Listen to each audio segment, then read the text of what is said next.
कृष्ण कृष्ण कृष्ण हरे हरे हरे राम राम राम हरे हरे हरे कृष्ण कृष्ण कृष्ण हरे हरे हरे राम राम हरे हरे हरे कृष्ण कृष्ण कृष्ण हरे हरे हरे राम राम हरे हरे हरे कृष्ण कृष्ण कृष्ण हरे हरे हरे राम राम हरे हरे हरे कृष्ण कृष्ण कृष्ण हरे हरे हरे राम राम हरे हरे हरे कृष्ण कृष्ण कृष्ण हरे हरे हरे राम राम हरे हरे हरे कृष्ण कृष्ण कृष्ण हरे हरे हरे राम राम हरे हरे हरे कृष्ण कृष्ण कृष्ण हरे हरे राम राम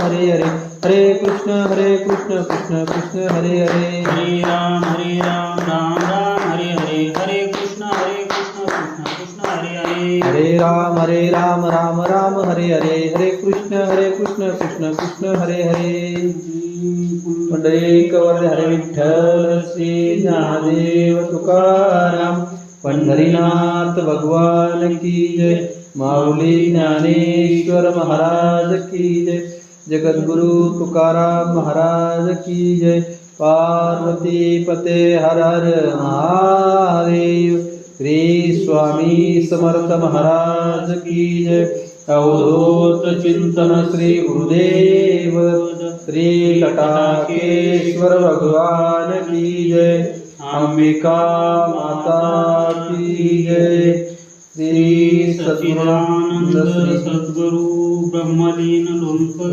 तात्या की जय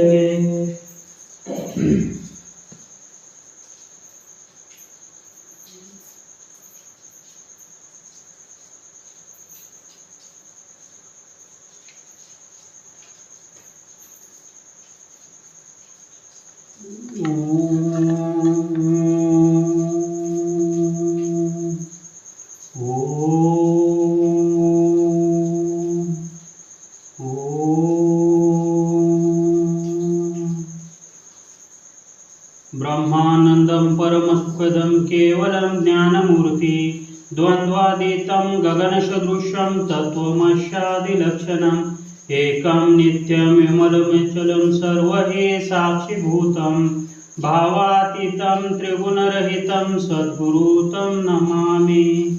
गुरुर्ब्रह्मा गुरुर्विष्णु गुरुर्देवो महेश्वरा गुरु साक्षात् परब्रह्म तस्मै श्री गुरुवे नमः। ओम नमोजी अध्याय वेद प्रतिपाध्याय जे जे सुसंवेद्याय आत्मरूपा देवा तुची गणेशु सकलार्थमती प्रकाशु म्हणे निवृत्ती दासु अवधार जिजो जयाचे केलिया स्मरण होय सकल विद्येचे आदिकरण तेची वंदू श्री चरण श्री सद्गुरुचे ते नमस्कारोनी आता जयाच्या संगतीने विराग झाला मनोदरीचा जडभार गेला साक्षात परमात्मा मज भेटविला विसरू कसा मी श्री गुरु पादुकेला।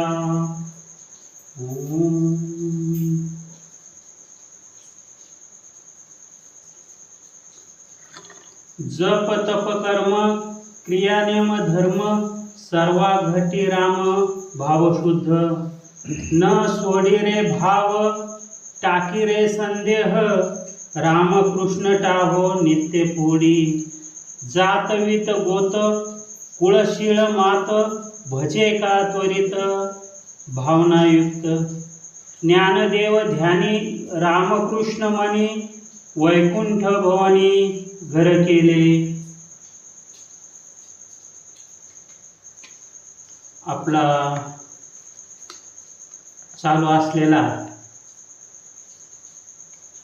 हरिपाठ निरूपण उपक्रम या उपक्रमात आज हरिपाठातील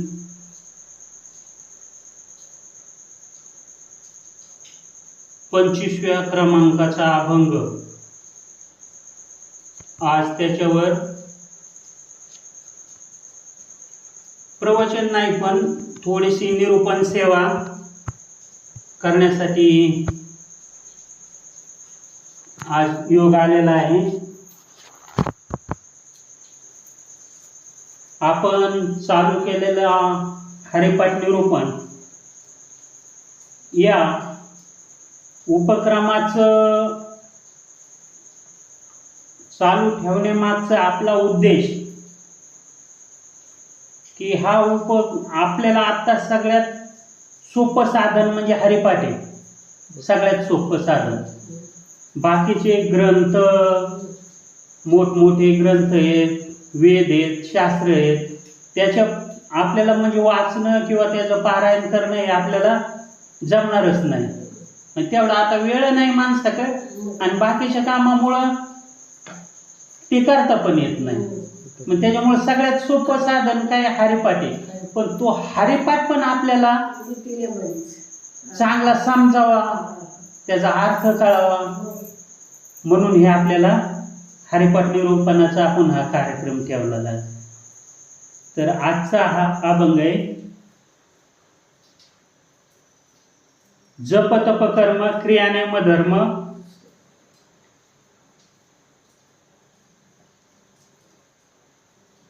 जप तप कर्म क्रियानेम धर्म सर्व गती राम भाव शुद्ध. अध्यात्मात राहणाऱ्या लोकांना किंवा ज्या लोकांना अध्यात्म करायचे, अध्यात्म म्हणजे काय आणि ते आपल्याला करायचे, ते करण्यासाठी हे जे मार्ग आहे, अनेक लोकांनी म्हणजे जप केले. काय काय पूर्वीचे लोक जप असे करायचे की 12-12 वर्ष जप करायचे, 12-12 वर्षे तप करायचे एका जागा. कोणी म्हणजे वेगवेगळ्या 8 तासांनी वेगवेगळे साधनांनी करायचे, नियमाने करायचे सगळे. त्यांचे जे सगळे ही सगळी जप तप कर्म क्रिया जे करतो ते आणि धर्म हे सगळे अध्यात्मातली साधनं आहेत. अध्यात्म करण्यासाठी जे साधनं ती साधनं आहेत आणि त्या साधनांचा अवलंब करायचा म्हणजे त्या साधनांचं पालन करायचं म्हणजे परमार्थ करायचा आपल्याला थोडक्यात म्हणा. मग हा परमार्थ करत असताना हे साधनं पूर्वीच्या काळात होती. आता एकलयुग हे माणसाचं आयुष्य कमी झालं, परत सगळा म्हणजे सगळ्याच गोष्टी कमी कमी होत गेल्या आणि त्याच्यामुळं मग हे शास्त्राची साधनं पण सोपी होत गेली. मग सगळ्यात सोपं साधन आता आपल्याला हे हरिपाठाचं किंवा नामाचं साधन आहे. नाम घेणं आणि नामाचं चिंतन करणं हे सगळ्यात सोपं साधन आहे आत्ताच्या काळातलं. खूप साधनं आहेत तशी, पण सगळ्यात सोपं साधन हरीचे नाम. जप तप कर्म क्रिया नियम धर्म सर्व गती राम भाव शुद्ध. हे जे साधन होते सगळ्यात रामच होता. राम म्हणजे काय? परमात्मा. आपण काय म्हणतो आपल्यात राम आहे म्हणजे आपल्या हृदयात जो वास करतो तो राम म्हणजे परमात्मा आहे. त्या सगळ्या साधनाने आपल्याला तो रामाचीच प्राप्ती करून घ्यायची आणि सर्व ठिकाणी उद्देश तोच राम प्राप्त करून घ्यायचा. आणि राम प्राप्त करून घेण्यासाठी मग आत्ताच्या युगात सगळ्यात सोपं साधन म्हणजे नाम. आणि हे नामाचं साधन करत असताना ते कसं करायचं म्हणजे नाम घेतलं तरी पण त्या नामासाठी मेन त्याची जी म्हणजे आपण काय म्हणतो पाठी राखण म्हणतो किंवा त्याला आधार म्हणतो तो म्हणजे भाव आहे. भाव जर नसेल तर त्या नामाला पण बाकीच्या कुठल्याच मार्गांना किंमत नाही. आपण आपल्या हरिपाठात चौथा अभंग आहे भावे भक्ती भक्ती मुक्ती.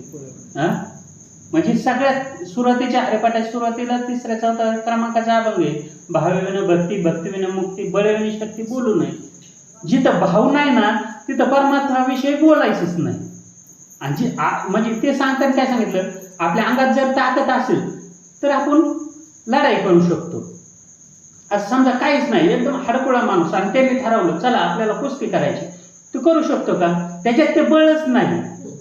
मग ज्याच्यात बळ नाही त्यांनी बोलायचंच नाही.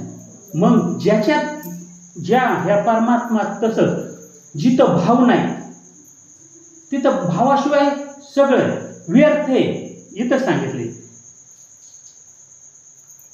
सर्व गठी राम जप तप कर्म क्रियानेम धर्म सर्व गठी राम भावशुद्ध. म्हणजे सर्वांच्या घट, आता हा घट शब्द पण इथं वापरला. घट कशाला म्हणतात? घट घट म्हणजे अध्यात्मात घट देहाला म्हणतात. आणि आपण ह्याच्यामध्ये प्रपंचात कुंभार बनवतो, मडकं त्याला पण घट म्हणतात.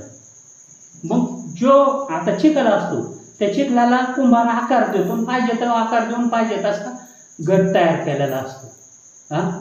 तेवढे ते. आणि आपल्याच जो घट आहे आपण म्हणतो म्हणजे आपले शरीर आहे, तसंच त्या परमात्म्याने आपले शरीर तयार केले आणि तयार करून आपल्याला त्याच्यामध्ये, आता समजा कुंभाराने घट तयार केले, 50 घट तयार केले, ते असे सगळे मांडले आणि त्या घटामध्ये पाणी टाकलं. ते पाणी वेगवेगळं आपल्याला सांगता येईल का? सगळ्या घटातलं पाणी एकच आहे ना, फक्त तो घट वेगळा झाला म्हणजे ते गाडगं वेगळं झालं म्हणून ते पाणी वेगळं झालं. पण पाणी एकच आहे ना सगळ्यात. तसं आपले हे देह वेगवेगळे देह तयार झाले. आपले घट जे भगवंताने आपल्याला बनवलं, जसं कुंभाराने गाडगे बनवले तसं भगवंताने आपल्याला बनवलं आणि आपल्याला वेगवेगळ्या पद्धतीने बनवले. कुंभार कसा मोठं गाडगं, बारकं गाडगं, पुढं किळी काहीतरी, त्याचे बरेच प्रकार असतात, ते वेगवेगळे असतात, पण त्यातलं पाणी एकच असतं. तसं भगवंताने आपल्याला बनवलं, मी वेगवेगळ्या आकाराचं बनवलं, पण एक गोष्ट सगळ्यांमध्ये सारखी. जसं घटामध्ये पाणी तसं देहामध्ये आपल्या जो आत्मा आहे तो एकच आहे. म्हणजे ह्या आत्मरूप आहे जे आपण, आता माझा आत्मा काय, तुमचा आत्मा काय, त्यांचा आत्मा एकच आहे. मग ह्यो आत्मा जाणून घेण्यासाठी आपल्याला नामाची गरज असते, सद्गुरूंची गरज असते. तसं तो आत्मा आपल्याला जाणताच येत नाही. कितीही मोठा हुशार माणूस असावा. आता कालचीच एक नाही दुपारचा एक प्रसंग आहे. एक आपल्या गावातलाच एक माणूस असतात, लय शास्त्र वगैरे सगळं हे केलं, म्हणजे पूजा घालतो, हे करतो, सगळं कार्यक्रम करतो, त्याला सगळं येतं. पण आज त्याची परिस्थिती अशी की त्याला त्याचं स्वतःचं काय करता येत नाही. का? त्याने केलं, हे सगळं केलं, पण कसं केलं? अभ्यास करून केलं. पण त्याने जर एखादा सद्गुरू केला असता, सद्गुरूच्या मुखातून ते नाम घेऊन आत्मबोधाने जर ते केलं असतं तर त्याचं नुकसान नसतं झालं. म्हणजे त्याची परिस्थिती, तो जे कार्य करतो इतरांचे कार्य, कुणाचे म्हणजे हे शांत्या घाल, कुठं काय कर, आपली वास्तू शांती, कुणाची कसली शांती, म्हणजे ते चांगलंच काम करतो. पण त्याचं पुण्य त्याला भेटायला पाहिजे ना. पण ते का भेटत नाही? का ते फक्त अभ्यास करून केलेलं असतं. म्हणजे नुसतं अभ्यास कामच नाही, त्यासाठी सद्गुरू नाम आणि भाव लय महत्वाचं आहे. सर्व गती राम नाही की काय, जप तप कर्म क्रियानेम धर्म सर्व गती राम भावशुद्ध.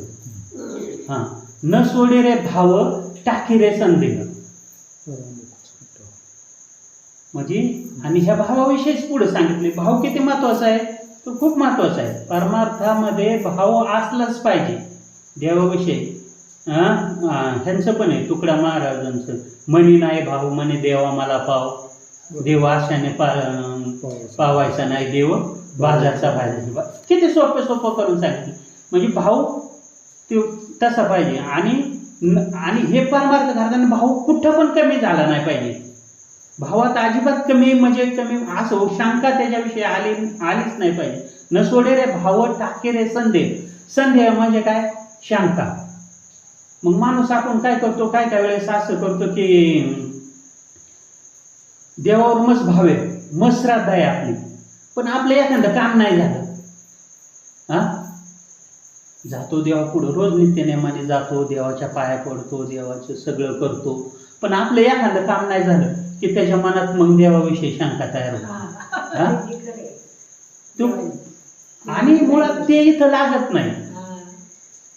अध्यात्मात खरं परमात्मा जर खरा परमार्थ खरं अध्यात्म जर करायचं असेल तर भाव हा पाहिजे, आणि भाव असून त्या भावाविषयी शंका नसली पाहिजे.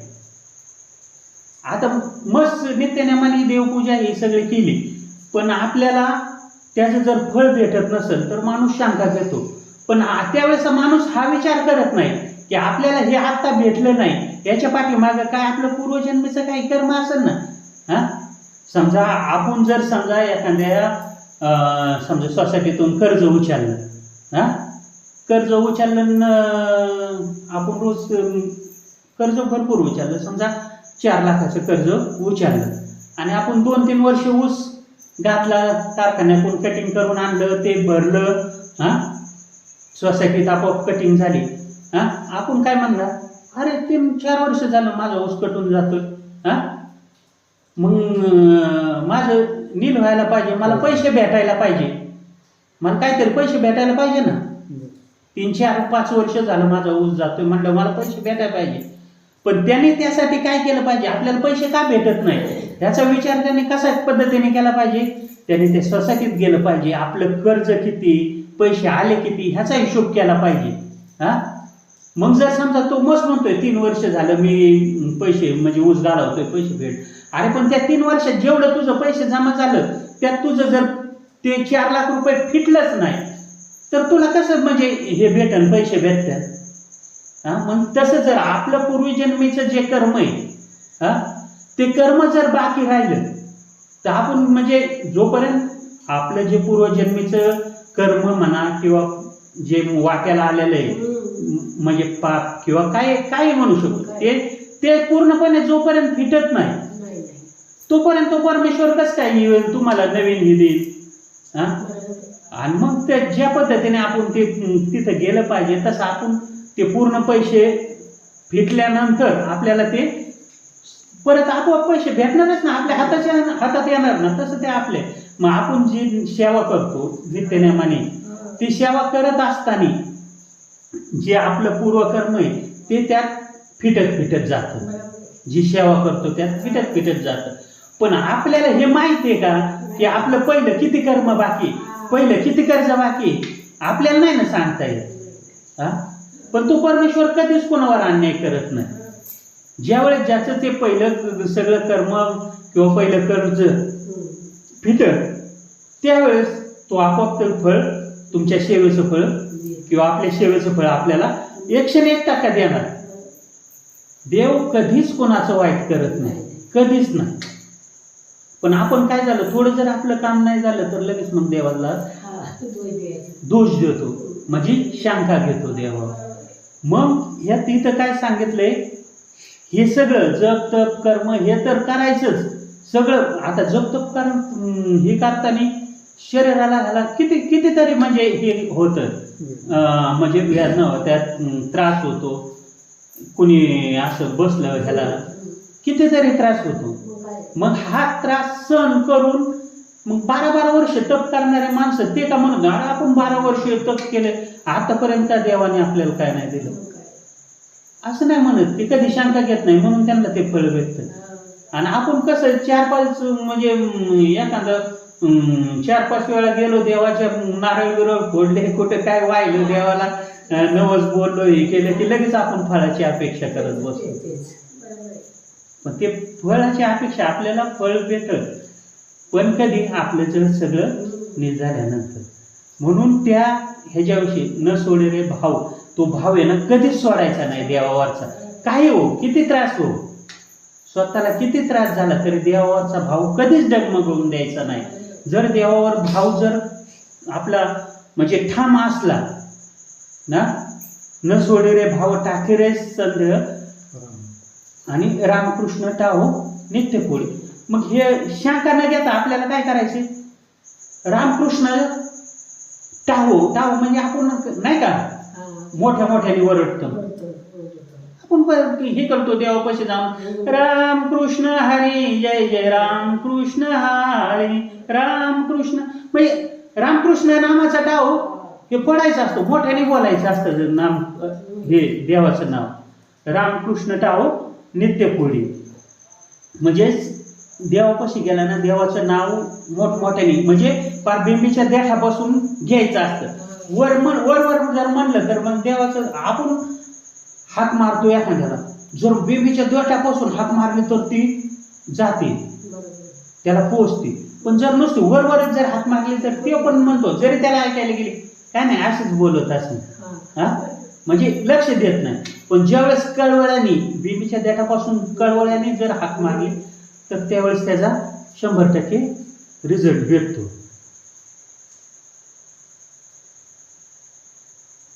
जात वित गोत कुळशिळ मात भजे का तुरीत भाव नाही. आता हे ह्याच्यामध्ये कशाचीच हे नाही, तुम्हाला कसलीच अडचण नाही देवापाशी जायला. तुम्हाला कोणत्या जातीची अडचण नाही, पैशाची अडचण नाही. देवाकडे जा वित्त म्हणजे समजा पैसा काय लागतो का देवाकडे जायला? हा काहीच लागत नाही. आता इतके आता आषाढी एकादशी आपली चालू आहे, किती दिंड्या येतात बरं.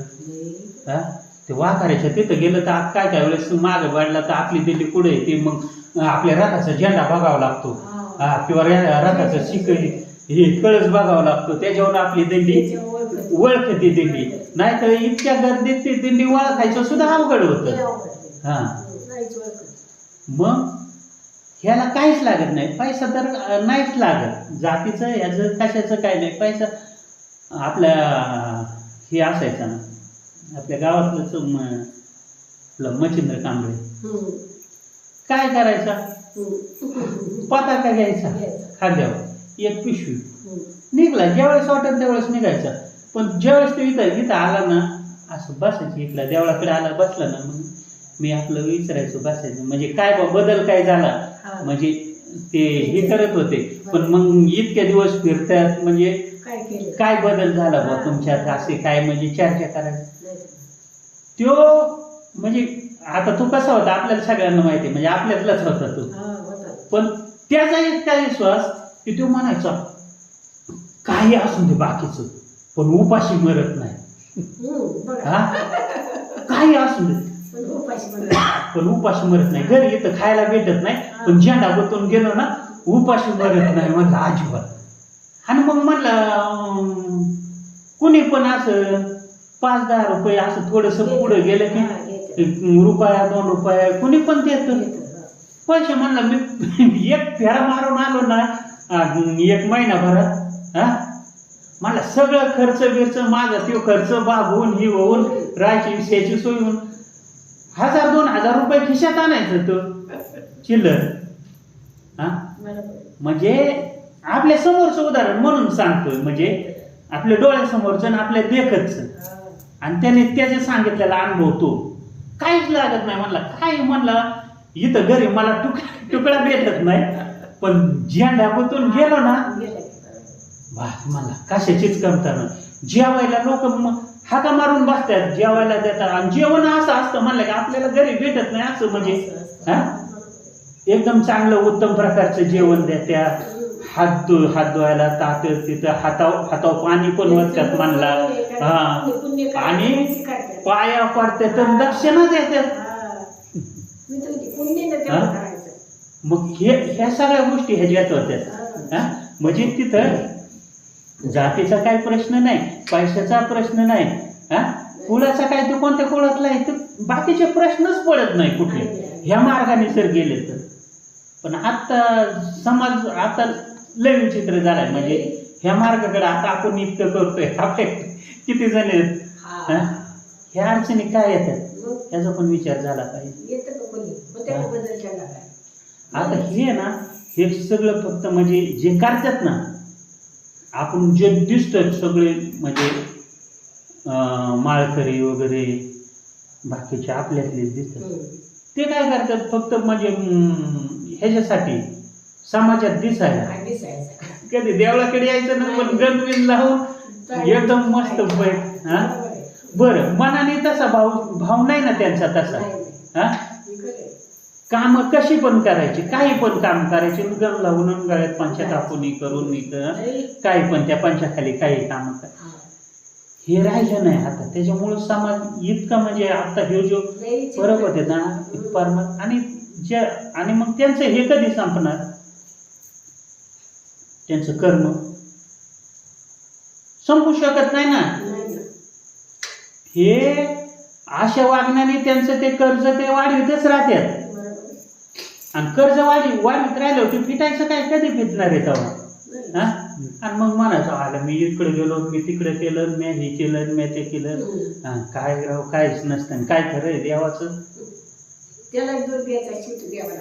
ते देवापाशी जाऊन म्हणतात. त्यासाठी परमात्मा काय तो आपण जाणून घेतला पाहिजे. खरा परमात्मा काय ते आपण ओळखला पाहिजे. त्यासाठी सगळ्यात आता आपल्या ह्याच्यात सुरुवातीला ज्ञानेश्वरीमध्ये नाही का, एक तरी ववी अनुभवे हा विषय म्हणजे जनाबाईंची एक तरी ववी अनुभवे हा विषय. आणि मग मी असंच आपल्या तात्यांचं प्रवचन चालू होतं. तात्या असं सहज बोलता नाही, हे एक तरी ववी अनुभवला, एक तात्या सहज बोल, एक ववी अनुभवला आयुष्य पुरण काही अनुभव जर घ्यायचा म्हणला एक ववीचा नाही पुरणार आयुष्य म्हणले.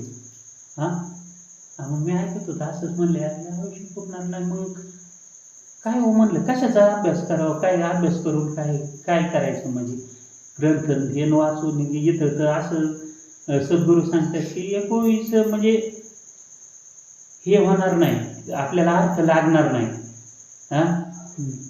त्याचा अनुभव घ्यायला एक आपलं आयुष्य पुरणार नाही, एक जन्म पुरणार नाही, एक ववीचा अनुभव घ्यायला.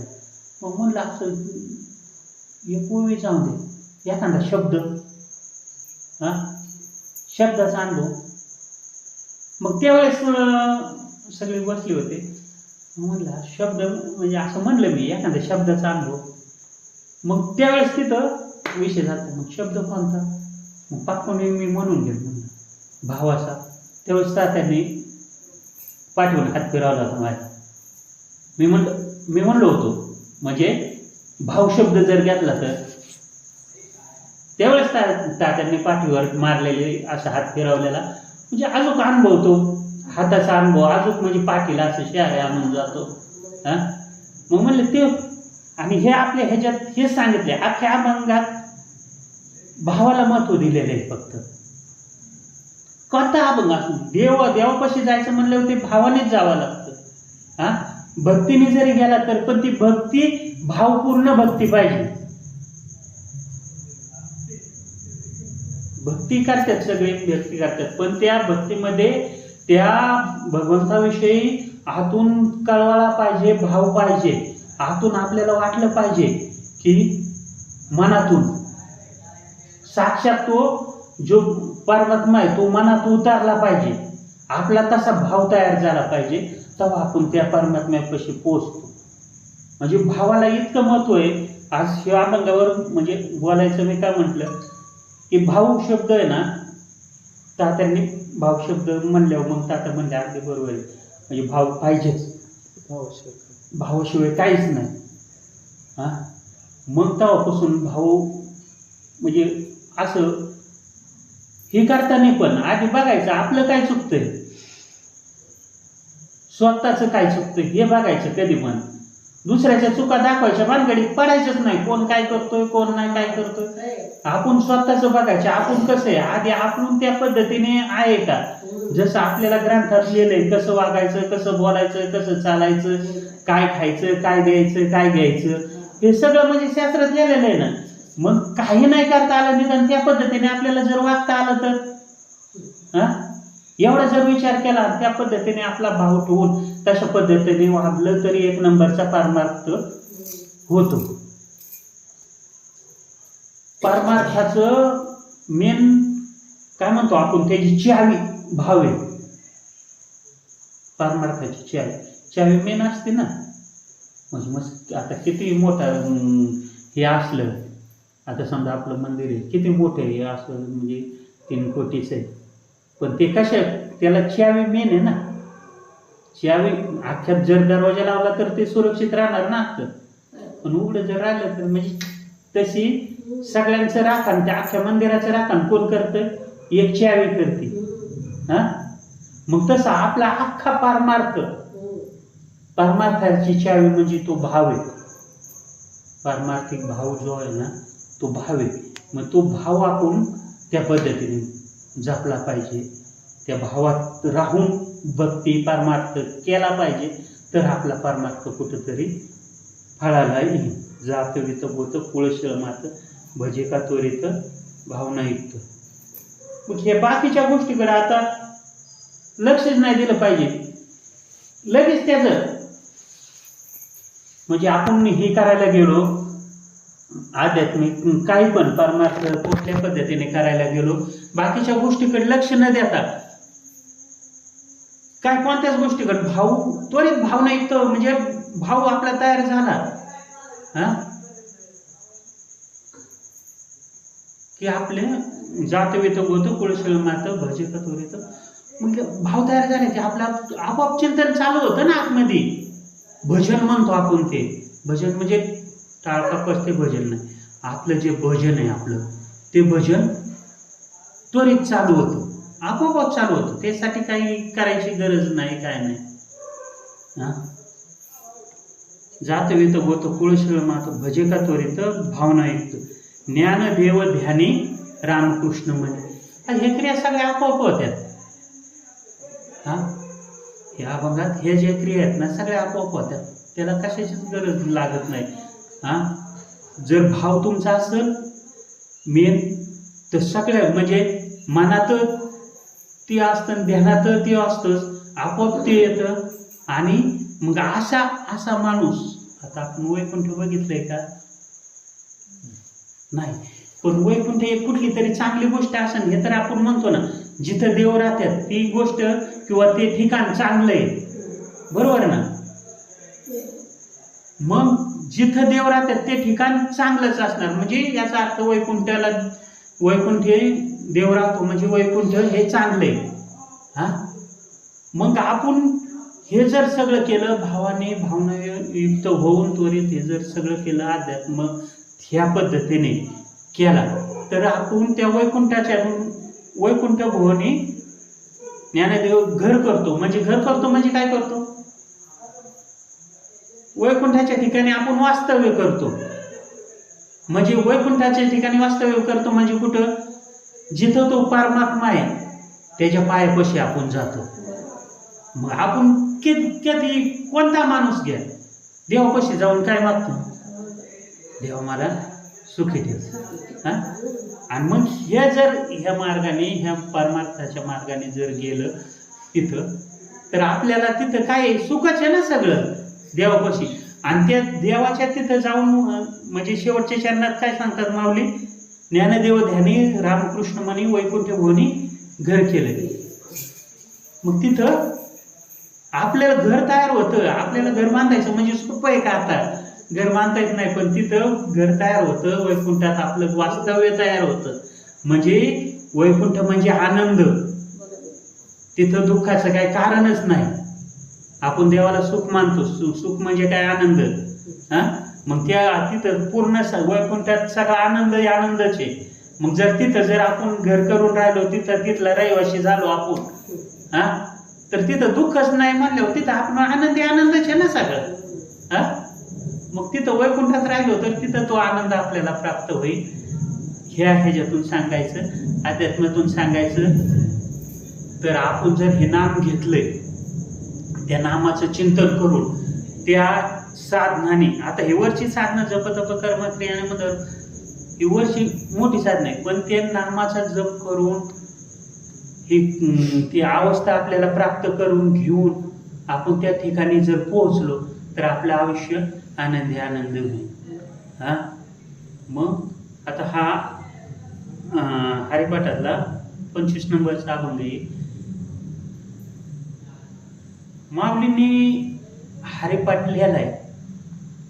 तो का लिहिला असं बरं, कसा विचार करून लिहिला असं?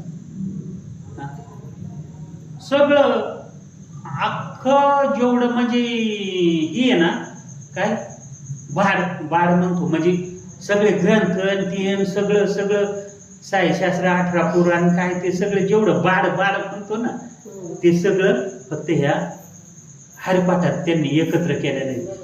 मग हे इतकं सोपं आहे का हरिपाठावर बोलणं किंवा सांगणं? अख्खं शास्त्र ह्या हरिपाठात केलंय. म्हणजे जसं हे केलंय ह्याचा अर्थ इतका गहन आहे की आपण म्हणजे कुणी म्हणजे हे करू शकत नाही, असं म्हणजे त्याचा अर्थ लावू शकत नाही. पण आपलं कसं थोडकं मोठं जसा भाव असेल तसं त्या पद्धतीने थोडं सांगायचा प्रयत्न केला. काय चुकलं असेल तर ते माझ्या बुद्धीचा दोष. काही जर चांगलं आला असेल वाणीतून तर सद्गुरू सच्चिदानंद ब्रह्मलीन लोणकर तात्यांची माझ्यावर असणारी कृपा. आता प्रवचन म्हणजे मला कधी करायचं नाही, काय नाही, हे प्रवचनाचा विषय नाही. एक हरिपाठावर आपल्याला बोलायचं थोडंसं म्हणून बोललो. झालेली सेवा परमात्म्याची चरणी अर्पण, सद्गुरू लोणकर तात्यांच्या चरणी अर्पण करतो. आणि कुंडली विठ्ठल विठ्ठल विठ्ठल विठ्ठल कुंडली विठ्ठल श्री ज्ञानदेव तुकाराम पंढरीनाथ भगवान की जय. माऊली ज्ञानेश्वर महाराज की जय. जगद्गुरु तुकाराम महाराज की जय. पार्वती पते हर महादेव. सर्व संतन की जय. सच्चिदानंद लोणकर तात्या की जय. सदा सर्वदा योग तुझा घडावा, तुझे कारणी देह माझा पडावा. उपेक्षू नको गुणवंता अनंता, रघुनायका मागणे आता. जय जय रघुवीर समर्थ. कसं म्हणजे आता विश्वात्मके देवी देवाज्ञ तोषावे, तोषोनी मज द्यावे कसावे.